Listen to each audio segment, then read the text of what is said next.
BJP করার অপরাধে দুষ্কৃতীদের হাতে খুন হওয়ার নেতার বাড়িতে বিরোধী দলনেতা। খাতড়া থানার রানীবাঁধে নির্বাচন পরবর্তী হিংসায় বিজেপি করার অপরাধে দুষ্কৃতীদের হাতে কয়েকদিন আগে খুন হন বিজেপির সক্রিয় নেতা শ্রী বঙ্কু বিহারী মাহাতো। বঙ্কুবাবু জঙ্গলমহলে কুর্মী সমাজের একজন অন্যতম পরিচিত মুখ ছিলেন এবং এলাকায় বিজেপিকে শক্তিশালী করতে অগ্রণী ভূমিকা গ্রহণ করেছিলেন। আজ বাঁকুড়া জেলার খাতড়ার রানীবাঁধে বঙ্কুবাবুর বাড়িতে ওনার প্রতিকৃতিতে মাল্যদান করে ওনাকে শ্রদ্ধা জানান বিরোধী দলনেতা শুভেন্দু অধিকারী। ওনার বিদেহী আত্মার চিরশান্তি প্রার্থনা করার পর বঙ্কুবাবুর স্ত্রী এবং ছেলের সাথে কথা বলে ওনার ছেলের হাতে দলের পক্ষ থেকে আর্থিক সাহায্য তুলে দিলেন শুভেন্দু অধিকারী।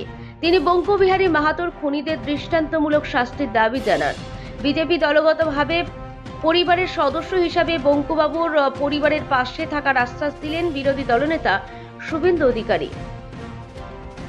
পুরুলিয়াতে বড় বড় কথা বলেন, এটা নিয়ে একটা মিছিল হোক, হলুদ পতাকা নিয়ে একটা মিছিল করুন না। নিরাপদ ইয়া করলেন। আমরা আর কিছু মানসিক চাপ, আমার বাবা হত্যা হয়েছে, খুব চাপের মধ্যে আছি। আর কিছু বলবো, পুলিশ তো বলছে যে অ্যারেস্ট করেনি। না না না না, লুকিয়ে তো কিছু নেই। ভারতীয় জনতা পার্টির কার্যকর্তারা, ভারতীয় জনতা পার্টির নির্বাচিত প্রতিনিধিরা আমাদের মোদীজি শিখিয়েছেন, লুকানোর কিছু নেই, শিখিয়ে দিতে হয় না, ট্রান্সপারেন্ট হইতে কাজ করি আমরা। মমতা বন্দ্যোপাধ্যায়কে লাশের রাজনীতি করতে হয়, আমাদের লাশের রাজনীতি করতে হয় না। অপরাধ একটাই, বঙ্কু বিহারী মাহাতো তিনি 18 সাল থেকে ভারতীয় জনতা পার্টি করেন। অপরাধ একটাই, এবারে নির্বাচনেও এই বুথ ভারতীয় জনতা পার্টিকে এগিয়ে রেখেছে। ডাক্তার সুভাষ সরকার আমাদের প্রার্থী ছিলেন, তাকে এগিয়ে রেখেছেন। তাই এখানে উত্তম মাহাত্তর যে 2018 সালে যিনি ভোটে হেরেছিলেন, তার যে রাগ, এখানকার অঞ্চলের সভাপতি তৃণমূলের এবং উপপ্রধান, সেই রাগ চরিতার্থ করার জন্য এখানে করেছেন। পরিবার আপনাদের সামনে যা বলার বলেছে অন ক্যামেরা, 7 জন ছিল বলেনি, 6 জন ছিল বলেছে। 2 জন অ্যারেস্ট হয়েছে বলেছে, এফআইআর নেম বলেছে, আসল আসামি ধরা পড়েনি। এবং আমরা সকলে পরিবারের পাশে থাকার বার্তা দিতে এসেছি। তার পরিবার যাতে মোটা ভাত, মোটা কাপড় তাদের জোটে, তার জন্য ভারতীয় জনতা পার্টির এখানে 5-6 জন বাঁকুড়া জেলার এমএলএ, প্রাক্তন সাংসদ, জেলার পুরো টিম আমরা এখানে এসেছি। বিজেপি পরিবার এখানে এসেছি আমরা। সেকেন্ড, আমরা তাদের পরিবারকে সুরক্ষা দেব দল থেকে। সিসিটিভি ক্যামেরাও গেটে বসানো হবে, কারণ মমতা ব্যানার্জির পুলিশ যারা বালি চোরে অভ্যস্ত আর তৃণমূলের ওই ভোট লুট করতে অভ্যস্ত, তারা এদেরকে ভয় দেখাতে পারে। এমনি মৃতদেহ নিয়ে রাজনীতি করা হয়েছে, বিকেল 3টায় পোস্টমর্টম শেষ হয়ে গেলেও রাত্রি 8টার আগে ছাড়া হয়নি, যাতে এখানে গ্রামের মানুষ, সাধারণ মানুষ বেরিয়ে প্রতিবাদ করতে না পারেন, ভারতীয় জনতা পার্টি বিক্ষোভ না করতে পারেন।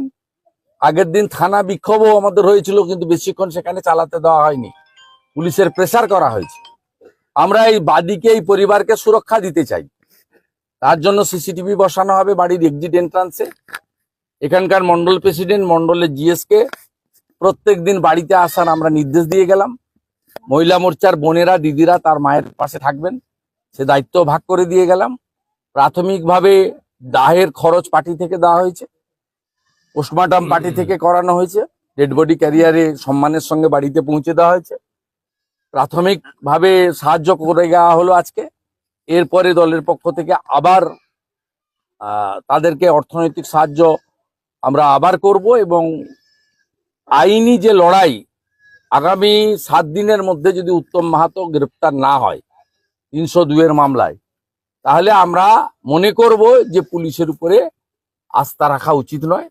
সেক্ষেত্রে বিকল্প যে রাস্তা আছে, যে এই মামলা অন্য এজেন্সি, কেন্দ্রীয় এজেন্সিকে ট্রান্সফার করা হোক।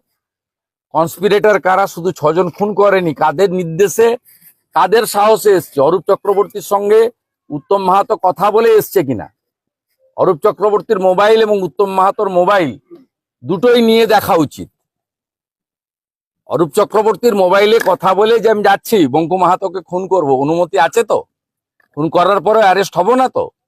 অরূপ চক্রবর্তী বলেছে আমি দেখে নেব, পুলিশ তো আমার পকেটে, এসপি তো আমার ট্যাঁকে বাঁধা আছে। আজকে আসামি গ্রেপ্তার হয়েছে, কেস ডায়েরি পর্যন্ত থানায় কোর্টে যায়নি, অথচ রাজ্যের পুলিশ মন্ত্রী তিনি ইনভেস্টিগেশন কমপ্লিট করে দিয়েছেন। তার লোকেরা সবাই সবাই আদানি আম্বানি বলেন, আম্বানিজির বিয়ে বাড়িতে খেতে যাওয়ার পথে যেতেই পারেন, পার্সোনাল ব্যাপারে আমি বলবো না।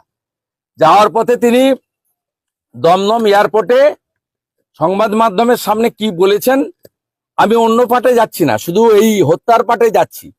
তিনি বলেছেন এটা পারিবারিক বিরোধ থেকে খুন হয়েছে, বিজেপি এটা নিয়ে রাজনীতি করছে। আজকে আমরা এই গ্রামে দাঁড়িয়ে আছি, আমরা আগে থেকে এসে তার দুই ছেলেকে জনার্দন সনাতনকে শেখাইনি, তার মা তার স্ত্রীকে বলিনি, আপনাদের সামনেই প্রশ্ন করেছি এটা পারিবারিক বিরোধ না পলিটিক্যাল বিরোধ। তার দুটো ছেলে এরা খুব সাধারণ লোক, সহজ সরল হয়, এখানকার যারা গ্রামের লোকজন, এদের দারিদ্রতা আছে কিন্তু এরা এইসব প্যাঁচ ট্যাঁচ বোঝে না, এরা কোনো শয়তানি নেই এদের মধ্যে।